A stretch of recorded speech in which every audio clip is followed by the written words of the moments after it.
Hello, you wonderful people, and welcome to another episode of Super-Fanta-Fi.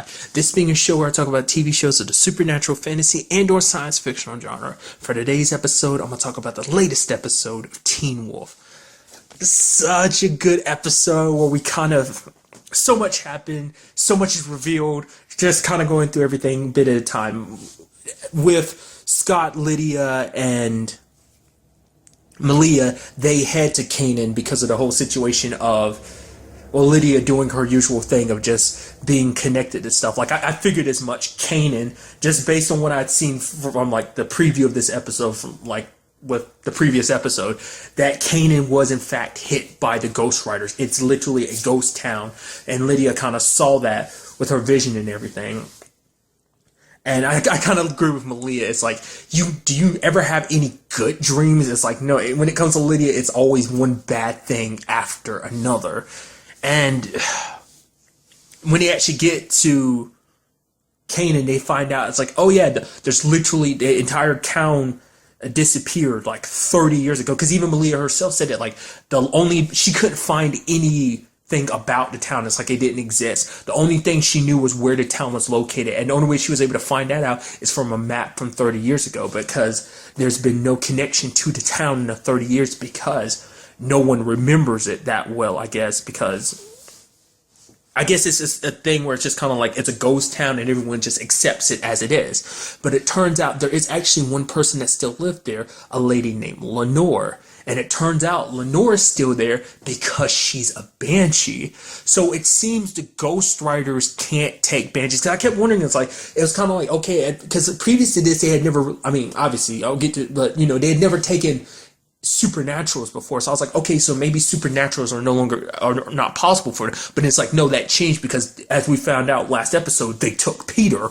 So I was like, okay, so they can take supernaturals. It's just kind of like I guess, like, depending on who they come across, but it seems banshees are unaffected, which also begs the question, do hellhounds count too? Because we still haven't gone back to that situation to find out what condition Parrish is in. Like, is the hellhound inside of him gone? Because he didn't disappear, he stayed behind, but it tried with him, as we saw in that vision. Like, when it came to Lenore, they didn't even try. They got close to her, kind of sensed what she was, and just put their guns away and just left. So it's kind of like, okay, so is it the fact is that they tried means that maybe they did get rid of the hell? I want to get an answer to that. Maybe we'll kind of get that popping up soon. But and then it kind of connects to many different things. Like, when the hunt was over, it seems like she has her son Caleb back, but Caleb is already dead. Like, because they meet him and everything. Like, Malia and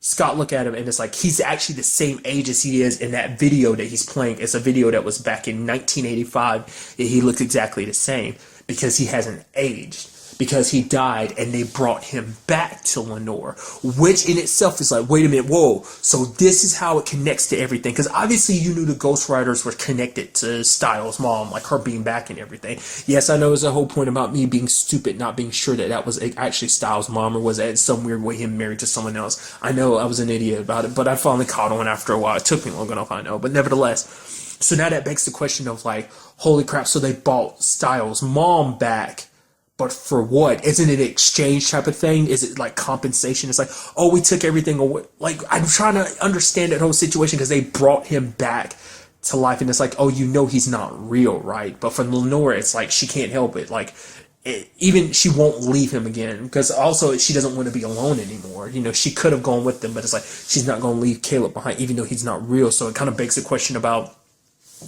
Styles' dad and Styles' mom, because the fact is that she's alive again. So the question is it an exchange type of situation where, like, they take out a lot of people and they return? Like, I don't know, is it supposed to be kind of like what's up with that? Why was that a thing?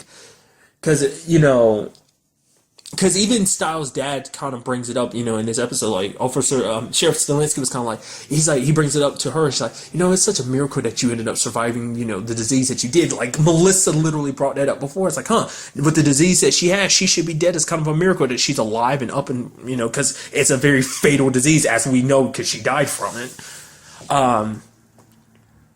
But it's still a piece of the clue that we as the audience know, but no one else in the show has quite nailed or pinpointed that out yet. I mean, Melissa's kind of gotten to the point because she was like, okay, things are a little weird with that whole situation. Because the fact is, Stilinski's still at Sheriff Stilinski's still at that point where he's still not quite ready to believe the whole style situation. Because Scott brought it to him, was like, we went to the Jeep, we heard a voice. It's like, okay, you believe it. It could have been, crossover with someone else's radio. That's all it is. But he's so reluctant to believe it. Now, that's why I'm wondering, is his wife a normal human? Because as we saw with Caleb being a ghost or whatever, dying the way he did, basically he had water power. So basically he made Malia and Scott kind of start drowning from the inside. So it's like, maybe she has some kind of power too, to the point where she makes it so that Styles' dad isn't ready to, maybe she's kind of keeping it from, because he's so hard-headed about it. It's like, the supernatural world. It's like, why are you fighting them so hard on it? And it seems like, I don't know, it seems like, I feel like he's never been this stubborn. Ever since finding out about the supernatural, he's never been this stubborn about it. But it seems like maybe that is the case. I don't know. I wonder, does she have something to do with it? Or is it just he doesn't want to think about the fact is that, kind of like how Malia is she's like, I lost so many people, so she doesn't want to think about the fact is that there's someone that might have existed that no longer existed. So it's like she lost him in a sense. So maybe something like that. Because maybe he doesn't want to admit that he had a son because it meant that he had a son and he completely forgot about it. And it's like, what kind of father am I to actually forget I had a son? And maybe something like that, or maybe there's something else to it. Because this kind of coincides with the other side of the storyline, which I'm going to be kind of back and forth because I got to bring it all together, obviously. We had Hayden and Liam's side of the story where it's like, okay, we still got to capture a Ghost Rider. It's like, how do we go about it? It's like, oh yeah, we could try, steal some science equipment, try to make a lightning rod, try and trap them in a specific room or whatever. But then, Nazi werewolf teacher overhears the conversation, and I love it. He plays it up. He plays it super dumb, like, oh man, I was at the game, I saw him, it freaked me out, I'm trying to defend myself. It's like, don't worry, we'll tell you what's going on so we can help you. It's like, dude, you play that so good. I was like, I thought he was going to interfere in some shape or form. So it must mean that he's not connected to because I was thinking the fact is that they're coinciding at the same time. I'm like, oh, he must have something to do with the Ghost Riders, but maybe that'll be the case, but I'll get to that in a second. It's like, but the fact of the matter is, the fact is that Ghost Riders can kind of control where they go with the lightning. So it's like they need a way to absorb the lightning and kind of keep them trapped. So it makes it so they don't just kind of jump off somewhere else. Make it specifically okay, they hit here and they go off somewhere else. So how do we do that? How do we get something powerful enough to absorb it? It's like, well, there was one person who could do that. Josh, the Chimera from last season. But it's like, yeah, but he's dead. But, and Hayden's like, no. He's like, Liam's like, we don't really have any other choice. So I was like, okay. I was like, what are you going to do? Dig up his dead body? I was like, okay, I don't get that. And then it's like, oh, especially when they meet with Kira's mom, and Kira's mom's like, okay, I've got Kira's blade. She's like, I don't agree with your plan. I still think you're making the wrong decision. But the fact is, if Kira was here, she would go along with this plan because she would believe in you. So I don't agree with your plan, but I accept what you're trying to do. She goes, but do know that once you do this, there's no going back. That in whatever happens here, you will have to accept responsibility for it, and just kind of leaves it at that and literally walks away from the whole situation. And with the sword in hand, bring Theo back, which I kind of called it because I kind of had that feeling, especially when they played it at the beginning of the episode, showing Theo getting sucked into the ground. But also because I brought it up in the first episode or so, because I was like, I saw the actor who plays Theo kind of at the red carpet event or whatever for the premiere, and I was like, all right. It's like, so is he coming back for the final season? It seems like it was the case. And I love the fact is that he's just like, he basically brought up the fact is that the situation, wherever he was in, it was worse than anything he's ever faced in his life. What that was exactly, I would argue he was put in some shape or form of a hell kind of punishment for all the crappy, terrible things he's done in the past. Not, including killing his sister and just killing a lot of people.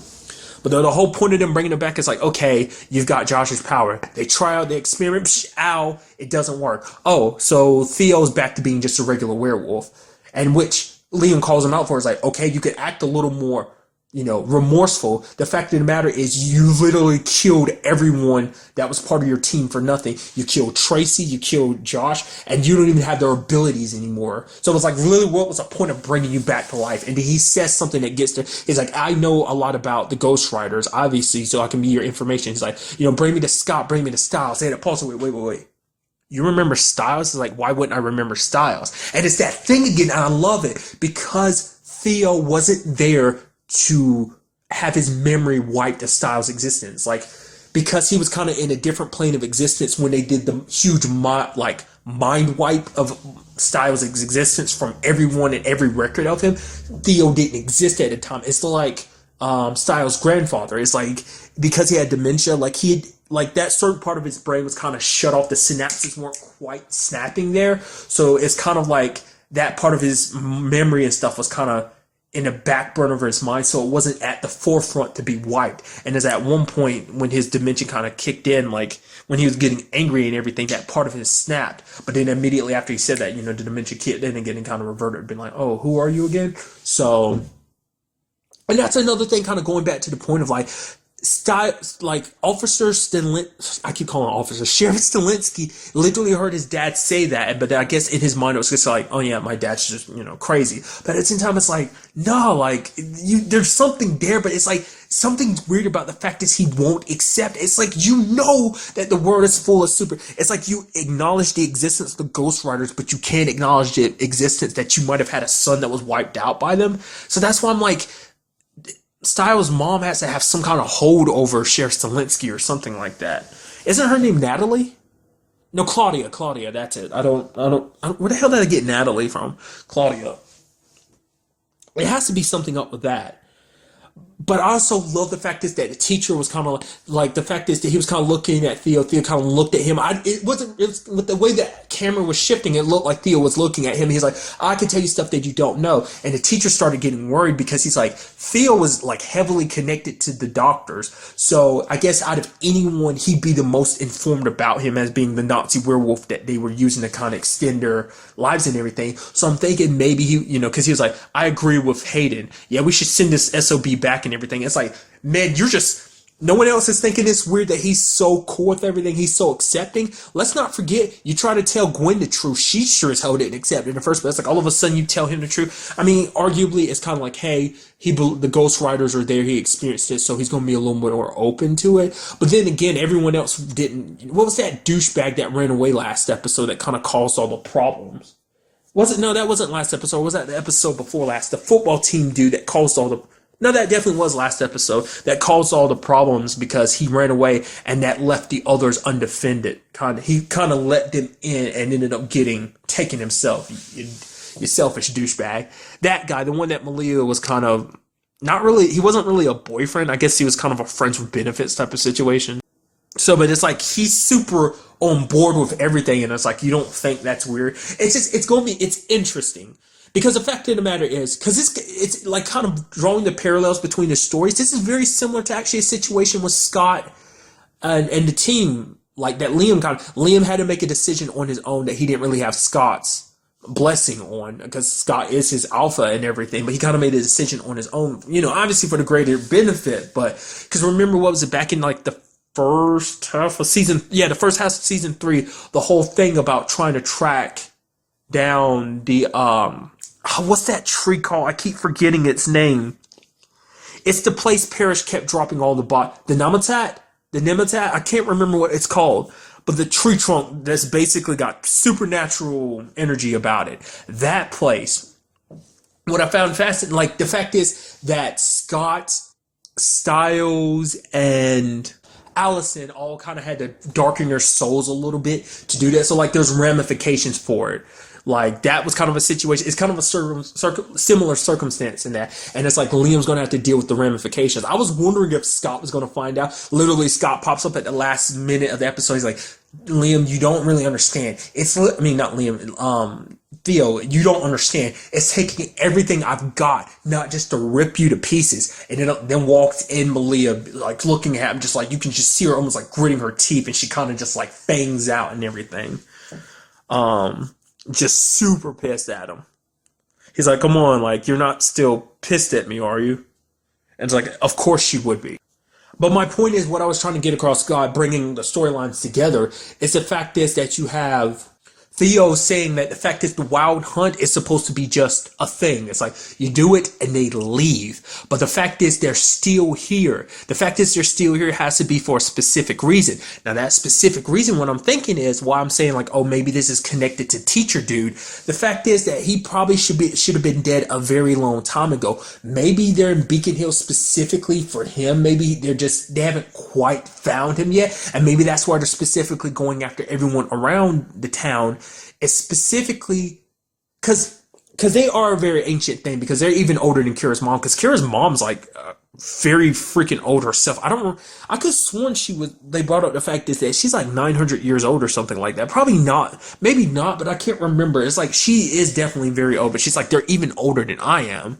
But the fact is they do their thing and they leave. The fact is they're sticking around is for something specific. Like I said, I thought it was the teacher. He was keeping them there. But the fact of the matter is it seems like he wants to get rid of the Ghost Riders. So that's why I'm kind of thinking maybe they're actually after him and the rest of the town is just collateral damage. Maybe there was someone specific in Canaan that they were after too. And the fact is they're like, you know what? Pow, pow, pow, pow, let's get everyone. Maybe they're slowly marking people off their list in Beacon Hills, trying to find them. And that's why he's trying to work with Hayden and Liam to deal with that. I wonder how will Scott and them feel about this. Like, oh, you told him about this? Because I'm very curious to see what they have to say about this whole situation. It's like, eventually, it makes you wonder, like, how are they going? Will they eventually find out who he is? Like, and what his whole like, I want to know what he's up to. I mean, because it's not like he's 100% innocent. Because it's not like, oh, he's just here living and existing. It's like, no, he's up there biting people, eating certain parts of their brains and stuff like that, which kind of coincides with the whole situation in Canaan, that Scott and Malia saw certain things. From Malia, she saw her mom and her dad, obviously. I mean, not her mom and her sister, not her biological, but her foster mom and sister, who, or rather, I think his adopted parents, essentially, dead, from the original car accident when she first kind of became a were-coyote, essentially, which led to the accident and them dying and whatnot. And Theo popped up and had a shotgun and fired at her. It's like, okay, because you wish that they were dead. You wish that because you were thinking that you would die. You wish that you had died on that day with them. So the fact is that happened, and the fact is Theo's back. Is like, okay, there's something there. Especially when Scott saw his mom, but when his mom turned around, she was missing that part of her brain from like Nazi werewolf dude biting them. So it's like, wait. Like, because those are visions because of the supernatural element. Note that didn't happen to Lydia. I guess it's because she's a banshee. It kind of doesn't really work on her like that. So the question is, was that actually psychic energy showing them a glimpse of the future? Like, is that what's happening? Is that where Melissa's future is going? A possibility or something? Was it kind of warning him? Because the fact is, Scott doesn't know about that. The only people that know about that whole thing is Argent and Melissa. Maybe people down at the sheriff's station know, so maybe Stilinski knows too, but probably hasn't let anyone onto it because they might not look at it. I don't know. Like I said, currently really the only one we 100% know is Melissa and Argent, which was kind of an interesting thing when it came to her trying to make that whole remedy for him and everything. Which I love the fact is that Melissa's a terrible liar because she's willing him out because he's like, these are supernatural wounds. He's like, if I go into surgery, it's just going to spread it even more and kill me faster. And she's like, oh yeah, if the doctor's looking for him, just tell him this or this. It's like, the good thing about lying is not to talk too much, because the more you talk, the more details and more likely you're just to slip up. That's kind of the whole point. But it's just like she just kept going on and on. And I guess that just shows you what kind of person that she is, that she's a very earnest person, that lying doesn't come easy to her, lying and manipulating essentially. But the fact is that he said Mel and she was like, wait a minute.